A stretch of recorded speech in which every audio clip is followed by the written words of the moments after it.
하나님 말씀 시편 23편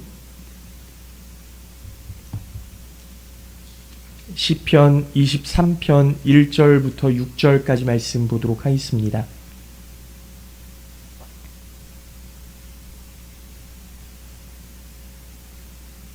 시편 23편 1절부터 6절까지 말씀.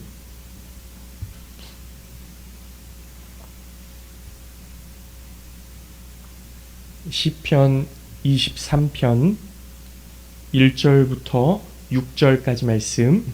구약성경 818쪽입니다.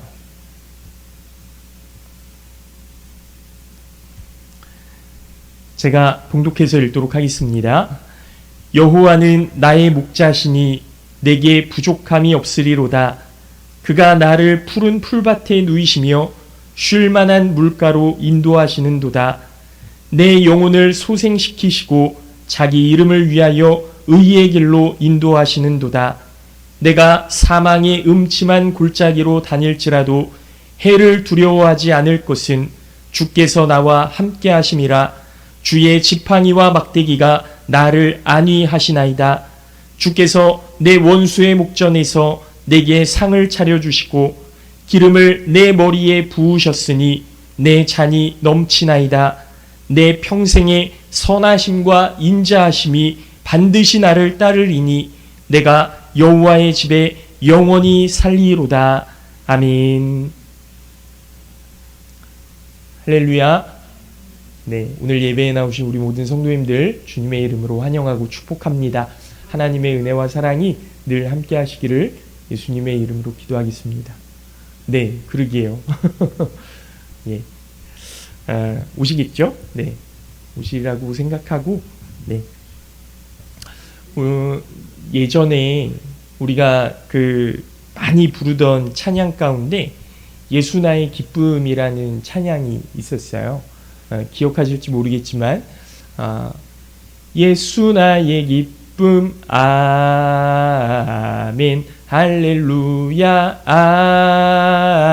아멘, 할렐루야, 아멘, 아멘, 아멘. 다 기억하시죠?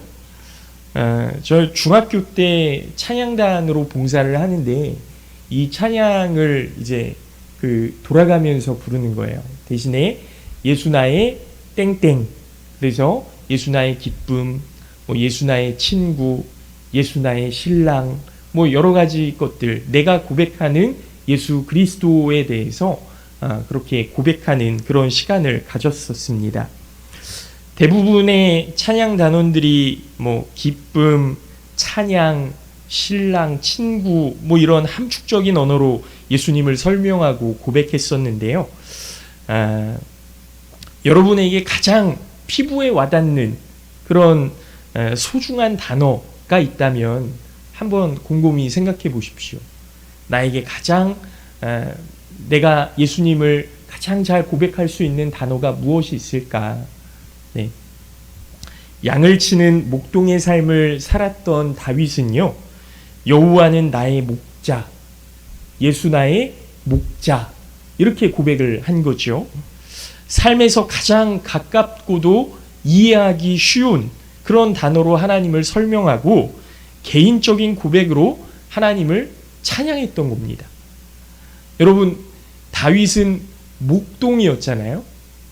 목자였잖아요. 그런데 예수님이, 하나님이 나의 목자시고 나는 양이라는 거죠. 여러분, 이게 이해가 되셔야 됩니다. 내가 양을 키워봤더니 그 양을 위해서 애쓰고 수고하는 그런 삶의 모든 부분들이 다 양에게 집중되어 있는 거예요. 내가 목자로 살아봤더니. 그러니까 내가 양이고 하나님이 목자시라면 하나님의 모든 그런 시간들, 하나님의 모든 관심들이 나에게 집중되어 있다. 이렇게 고백을 하는 거죠. 여러분, 이게 얼마나 참 감사하고도 놀라운 고백인지 모릅니다. 그런 개인적인 고백으로 하나님을 찬양하고 하나님을 높여드리는 거예요. 저는 하나님을 이렇게 표현하고 싶은데요. 예수 나의 전부. 여러분, 목사로 살아가면서 예수 그리스도를 빼면 남는 게 아무것도 없습니다. 목사로 살아가면서 예수님을 빼면요, 아무것도 남는 게 없어요. 제가 아내를 만난 것도 예수님 안에서 만나게 되었고요. 예수님이 아니었다면 제 아내를 만날 수 없었을 거라고 생각을 하고, 아내를 만날 수 없었으면 사랑하는 우리 딸들도 만날 수 없었겠죠. 그리고 또 제가 목사로 살면서 은혜교회 담임 목사로 오게 되었을 때 예수 그리스도가 아니었다면 우리 권사님들, 우리 장로님들 아무도 만날 수 없었겠죠. 예수 그리스도를 빼면 아무것도 없는 거예요. 제 친구들, 제가 지금 관계하고 있는 모든 사람들이 다 예수 그리스도를 빼고 나면 아무것도 없어요. 또 다윗은 목자와 양의 관계를 통해서 하나님은 어떤 분이시고 성도는 어떤 복을 받을 수 있는지를 노래하는데요. 목자는 양을 이끌고 보호하는 존재 아닙니까? 거기에 하나를 더 추가해서 복을 주시는 분이시다. 하나님은 복을 주시는 분이시다. 이렇게 설명을 하는 겁니다. 다윗의 삶을 통해서 하나님께서 목자의 역할을 하신다는 것이 너무 잘 설명이 되는데, 여러분 다윗의 삶을 보십시오. 원수에게 쫓기는 죽음의 위기를 얼마나 많이 겪었습니까? 여러분 골리앗을 만났을 때 아무도 다윗을 믿어주지 않았어요. 심지어 친한 형이었던 압살롬, 첫째 형 아닙니까? 첫째 형이고 다윗은 막내였는데 이 첫째 형마저 다윗에게 야, 너 여기는 왜 왔냐? 너 돌보던 양은 어떻게 하고 여길 왔냐? 전쟁 구경하러 온 거 아니냐? 이렇게 다윗의 마음을 아프게 했거든요. 상처를 줬거든요. 그리고 골리앗을 물리치고 사울 왕의 사위가 되었을 때 여러분 백성들이 사울은 천천히요 다윗은 만만이다 이렇게 찬양을 하는데 다윗이 그것 때문에 굉장히 큰 어려움을 겪잖아요. 사울에게 죽을 뻔하고 또 자기 아들에게도 쫓겨서 막 죽을 뻔하고 이런 엄청난 일들을 겪을 때마다 하나님께서 피할 길을 열어주시고 믿음으로 승리하는 삶을 살도록 도와주시는 거예요. 그래서 다윗은 하나님이 나의 목자이시기 때문에 내가 결코 부족함이 없습니다. 이렇게 고백하는 거죠. 다윗이 믿고 따르는 하나님은 영혼을 소생시키시고 의의 길로 인도하시는 분이십니다. 또 하나님은 다른 사람들이 보기에는 사망의 음침한 골짜기 같은 그런 상황이지만 다윗에게는 푸른 초장과 쉴 만한 물가로 고백할 만큼 큰 은혜를 베풀어 주시는 분이시다라는 거죠. 여러분 나라의 군대가 나를 잡으려고 죽이려고 쫓아온다고 생각해 보십시오. 그 상황이 얼마나 사망의 음침한 골짜기이고 정말 희망이 보이지 않는 하늘이 무너지는 그런 상황 아니겠습니까? 그럼에도 하나님께서 나와 함께 하시니 이곳은 푸른 초장이요 쉴 만한 물가입니다. 이렇게 고백하는 거예요. 그래서 다윗이 마지막에 어떻게 고백하느냐 하면 여러분 따라서 하시겠습니다. 내 잔이 넘치나이다. 오늘 말씀의 제목이죠. 내 잔이 넘치나이다. 여러분 다윗이요 힘들었어요. 그의 전생애가 그의 손에 피를 많이 묻혀서 하나님의 전을 짓지 못하게 하셨잖아요. 하나님이. 그러니까 그의 삶은 늘 전쟁이었고 쫓겨다니는 삶이었고 정말 힘든 그런 삶이었다고요. 그런데 내 잔이 넘치나이다. 이렇게 고백하는 거죠. 하나님은 다윗의 삶 속에서 영적으로도 육체적으로도 안위와 만족과 기쁨을 누리게 하시는 목자셨습니다. 수많은 원수들이 감히 침범하지 못하도록 보호하시고 그 보호 아래 큰 상을 차려주시고 영원한 승리와 복을 주시는 분이셨다. 따라서 우리는 목자이신 하나님을 찬양할 수밖에 없는 겁니다. 그러면 하나님은 우리의 인생에는 어떤 분이실까? 함께 말씀을 나누면서 다윗의 고백과 같이 하나님은 나의 목자십니다. 하나님께서 나의 삶을 인도하셔서 내 잔이 넘치나이다. 이렇게 고백하시는 우리 모든 성도님들 되시기를 예수님의 이름으로 기도합니다. 첫째로 하나님은 우리를 인도하시는 목자 되세요. 아까도 말씀드렸지만 다윗은 먼저 하나님이 푸른 풀밭과 쉴만한 물가로 인도해 주시는 분이심을 찬양했습니다. 목자는 양떼가 풀과 물을 넉넉히 섭취할 수 있도록 항상 초장, 풀이 있는 곳으로 인도해야 되는 거예요. 목자는 양이 원하는 풀과 물이 있는 곳을 잘 알고 있기 때문에 여러분 그렇게 인도해 가는 거죠. 이맘때쯤이면 여기가 풀이 많아. 이맘때쯤이면 여기에 물이 있어. 이걸 목자가 다 알고 있다는 말입니다. 여러분 하나님께서 사람을 창조하시고 사람의 모든 삶을 다 인도하시는 줄로 믿으시기 바랍니다. 여러분 하나님께서 우리를 지으셨고 우리를 인도해 가세요. 그런데 지금 우리에게 필요한 것이 무엇인지를 하나님께서 이미 다 알고 계시기 때문에 우리를 이쪽으로도 인도하시고 저쪽으로도 인도하시고 때로는 우리를 강하게 하기 위해서 이런 시련도 만나게 하시고 저런 시련도 만나게 하시는 겁니다. 여러분 이렇게 양떼의 생존의 문제를 해결해 주시는 것처럼 하나님께서 우리의 생존의 문제를 인도하시는 거죠. 하나님은 양의 필요를 아시고 만족할 만한 곳으로 인도하시는 거죠. 쉴 만한 물이라는 표현은 원어로 보면 움직이지 않는 물을 의미합니다. 그러니까 웅덩이를 의미하는 거예요. 웅덩이. 사실 양은 흐르는 물에 대한 공포를 갖고 있거든요. 그러니까 강물, 시냇물 여기는요. 양이 감히 들어갈 수가 없어요. 무서워서.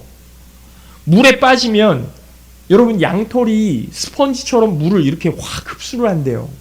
그래서 털이 무거워지잖아요. 그러면 양털 때문에 이 양이 걸을 수가 없는 거예요. 그냥 빠져 죽고 마는 겁니다. 그래서 양들은 흐르는 물에서는 아무리 얕은 물이라고 해도 마시지를 못한대요. 그래서 목자는 흐르는 물에 직접 들어가서 돌을 쌓고 물이 잔잔하게 머물 수 있도록 그렇게 만들어 놓고 그 다음에 양에게 물을 먹인다는 거예요. 흐르는 물에 가서 왜 먹지 않느냐며 화를 내는 것은 목자가 아닙니다. 그러니까 하나님은 어떤 분이세요? 야, 넌 왜 그것도 못하냐? 이렇게 다그치고 책망하시는 분이 아니시라는 거죠. 양이 우리가 그 어려움을 견뎌내지 못한다면 돌담을 쌓아서 물을 가두어 두고 우리가 이겨낼 수 있도록 그 환경을 만들어 주시는 분이 바로 하나님, 우리 목자시라는 겁니다. 그래서 다윗은 하나님께서 자신을 그냥 물이 있는 곳으로 인도하신다고 고백하지 않고 쉴 만한 물가, 쉴 만한 물, 그쪽으로 인도해 주신다. 이렇게 고백하는 거예요. 선한 목자는 양들의 약점과 한계를 잘 알고 있기 때문에 양들이 만족할 만한 곳으로 인도해 가신다는 거죠. 그래서 다윗은 자신을 쉴 만한 물가로 인도하시는 하나님을 철저히 신뢰하는 겁니다.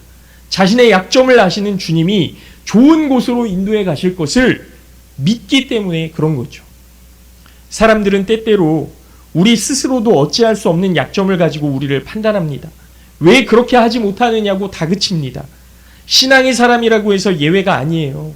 왜 그 시험도 못 이기냐? 왜 사람 보고 교회 나오느냐? 그렇게 다그칠 때가 많잖아요. 우리보다 월등히 훌륭하거나 약점이 없는 사람들과 비교하고 손양원 목사님은 이랬다. 사도 바울은 이랬다. 예수님은 이랬다. 여러분 그 사람들과 우리를 비교한다는 게 얼마나 안타까운 일입니까? 난 그렇지 못한데.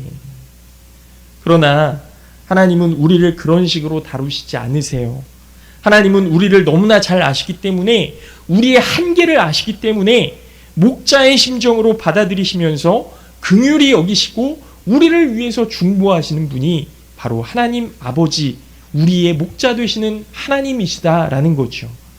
사랑하는 성도 여러분, 하나님은 목마른 양떼를 쉴 만한 물가로 인도하시는 선한 목자가 되심을 믿으시기 바랍니다. 우리의 영혼의 갈급함을 미리 아시고 우리 마음에 만족할 만한 것으로 채우시고 우리의 한계와 약점을 파악하셔서 감당할 수 있는 곳으로 인도하시는 하나님이 되심을 믿으시기 바랍니다. 그렇게 참 좋으신 하나님의 인도하심에 순종하며 살아가시는 우리 모든 성도님들 되시기를 예수님의 이름으로 축원합니다. 둘째로, 하나님은 우리를 보호하시는 목자가 되세요. 우리를 인도하시는 목자, 그리고 우리를 보호하시는 목자. 사망의 음침한 골짜기라는 것은요, 양떼가 험한 산길에서 맞닥뜨리는 깊고 좁은 위험한 계곡을 이야기하는 겁니다. 아니, 양이 왜 계곡으로 가요? 왜 바위산으로 가요? 여러분, 이스라엘 한번 생각해 보십시오. 이스라엘 땅이요, 정말 잔디밭이 이렇게 쫙 펼쳐져 있고, 제가 고속도로 한번 타보면, 서해안 고속도로 이렇게 쭉 타고 내려오다 보면, 당진쯤 이렇게 보면 그 소들이 이렇게 언덕에서 풀을 뜯어먹고 있는 장면을 가끔 보게 되거든요. 근데 거기가 좀 한우가 유명한 곳인가 봐요. 소가 유명한 곳인가 봐요. 그 푸른 풀밭이 얼마나 쫙 펼쳐져 있는지, 와, 저긴 진짜 예쁘다, 아름답다, 막 이런 생각이 들더라고요. 그런데요, 이스라엘은 그런 곳이 아니에요. 이스라엘은 다 잿빛 아닙니까? 잿빛. 바위가 더 많아요. 그런데 이 양들이요, 아까도 말씀드렸지만 털이 많잖아요. 그 산양처럼 막 절벽을 타고 막 이런 그런 동물들이 아니에요. 그런데 풀을 찾아가려면 그 좁은 계곡을, 바위산을 이렇게 데리고 갈 수밖에 없어요. 그런데 이 양들이 느끼는 공포라는 건 흐르는 물에도 다가가서 물을 못 먹는 연약한 존재인데 거기를 어떻게 갑니까? 그런데 목자가 끌고 가는 거예요. 왜냐하면 풀을 먹어야 되니까. 풀을 먹이러 이렇게 데리고 나갔다가 다시 돌아오면 양들의 이 피부에 크고 작은 상처들이 너무 많은 거죠.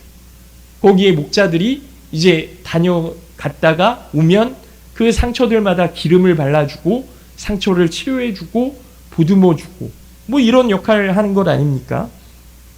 다윗은요, 그러한 골짜기가 두렵지 않습니다. 이렇게 고백하는 거예요.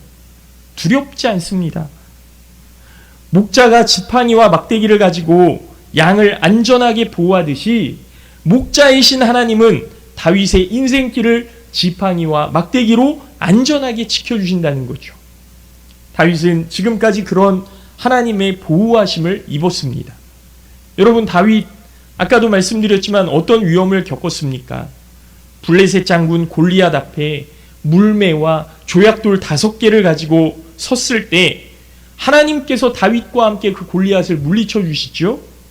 사울왕이 다윗을 죽이려 할 때 요나단과 사울의 딸 미가를 통해서 도망치게 하시지 않습니까? 가드왕 아기스에게로 그 사울이 계속 다윗을 죽이려고 하니까 결국 다윗이 포기했어요. 사무엘이 죽고 나서 나에게 기름 부었던 사람, 그 증인이 죽고 나서 이제는 내가 더 이상 의지할 데가 없구나. 그리고 블레셋에 투항하기로 결정하고 블레셋 왕 아기스에게로 이렇게 투항하고 들어갔는데요. 아기스가 다윗을 죽이려고 하죠.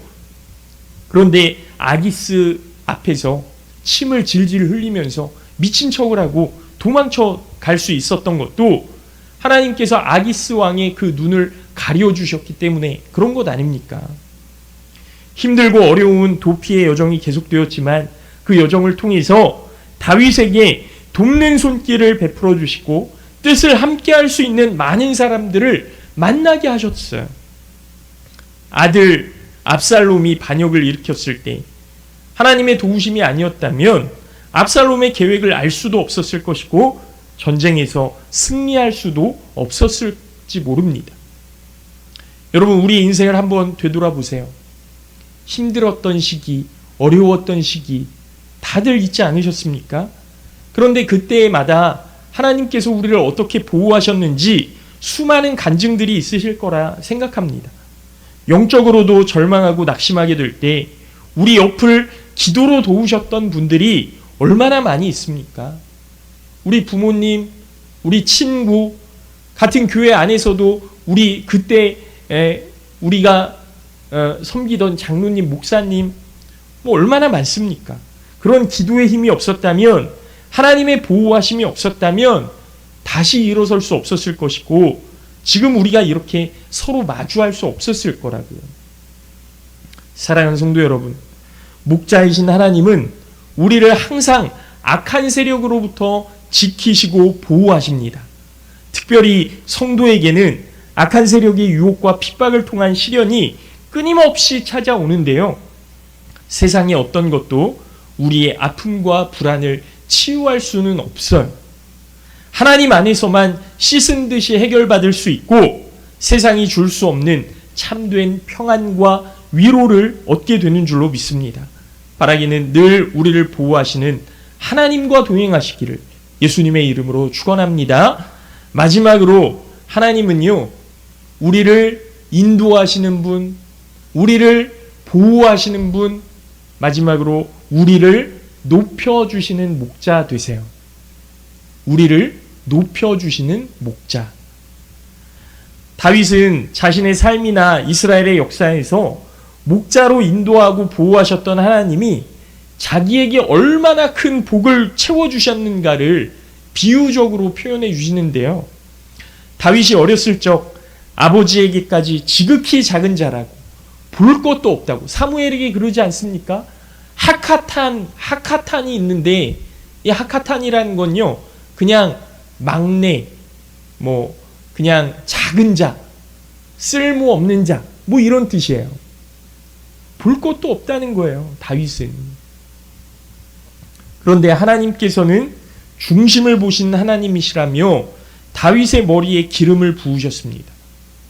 원수의 위협을 받을 때에도 하나님은 원수들이 보는 앞에서 다윗의 머리에 왕관을 씌워주셨어요. 그를 역전시켜서 승리하게 하셨고 지극히 높여주셨습니다.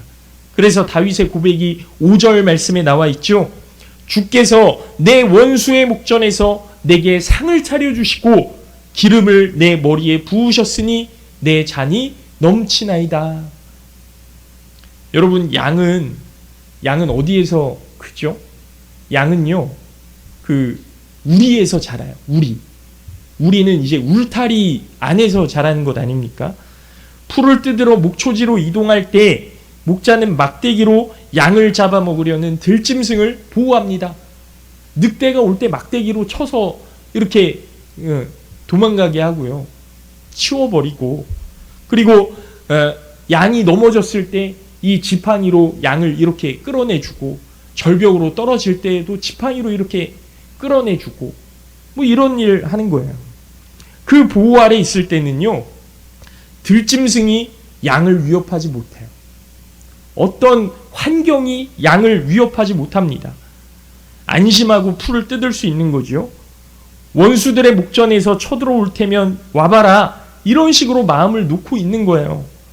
하나님의 은혜가 아니면 있을 수 없는 일 아닙니까? 하나님께서는 우리를 넓으신 하나님의 품으로 품어주시고 우리를 위해 졸지도 주무시지도 않으시는 참 좋으신 하나님이심을 여러분 믿으시기 바랍니다. 목자이신 하나님은 다윗에게 상을 베풀어 주셨듯이 환난이 많은 우리에게도 승리의 잔치상을 허락하실 줄로 믿습니다. 우리는 삶의 큰 위기와 고단함이 찾아올 때 우리를 높여주시는 하나님을 바라봐야 하는 겁니다. 목자이신 하나님이 결국 승리와 구원을 베풀어 주실 것이기 때문입니다. 하나님은 영원토록 우리의 편이시고 우리에게 힘을 주시고 이기게 하시는 분이십니다. 이제 말씀을 마칠 건데요. 여러분, 시편 23편 말씀은 성서학자들이 이야기할 때 다윗이 가장 곤고하고 힘들 때 지은 시다, 이렇게 그 성서학자들이 이야기를 해요. 아들이었던 압살롬의 배반으로 왕궁에서 도망갈 때, 아들을 상대로 싸워야 할 때, 정말 죽음의 골짜기를 걸어가고 있을 때, 그때 다윗의 고백이었다는 거죠. 목자로 살아갈 때 이런 시를 지었다면 사망의 음침한 골짜기, 원수의 목전, 이런 표현을 쓸 수 없었을 거라는 거예요. 생각해보면 우리가 그런 배신과 죽음의 위기를 앞에 두고 여호와는 나의 목자시니 내가 부족함이 없으리로다, 이렇게 고백할 수 있을까요? 다윗은 끝까지 목자이신 하나님을 신뢰했던 것이고, 그의 인생 속에서 인도하시고 보호하시고 세워주시는, 높여주시는 그 하나님을 경험해 보았기 때문에 이런 상황에서 흔들리지 않을 수 있었고, 이렇게 고백할 수 있었던 겁니다. 사랑하는 성도 여러분, 이제 다음 주면 우리가 맥추감사 주일로 지켜서 예배를 드리게 될 텐데, 여러분, 지금까지 나를 인도하시고 보호하시고 세워주셨던 하나님을 기억하시면서 일주일을 준비하셨으면 좋겠습니다. 내가 하나님 앞에 감사해야 될 것들이 뭐가 있을까? 우리의 신앙이 다윗과 같은 체험적인 신앙이 될 수 있기를 바랍니다. 그래서 어떤 어려움의 상황 속에서도 하나님의 인도하심과 보호하심과 그 나를 높여주시는, 채워주시는 은혜를 신뢰하시는 믿음이 될 수 있기를 예수님의 이름으로 축원합니다. 우리가 하나님의 말씀을 떠나 살 때 목자를 떠난 양같이 그렇게 방황할지 몰라요. 하지만 선한 목자이신 하나님께서는 우리를 끝까지 포기하지 않으시고 99마리 양은 우리에 넣어두시고 한 마리 양을 찾으러 길을 나서시는 참 좋으신 목자이심을 믿으시기 바랍니다. 바라기는 우리의 평생에 하나님의 변함없으신 선하심과 인자하심이 우리를 지키신다는 사실을 잊지 마시고 하나님의 말씀에 순종하시며 하나님의 나라를 살아가시는 우리 모든 성도님들 되시기를 예수님의 이름으로 축원합니다. 잠깐 기도하겠습니다.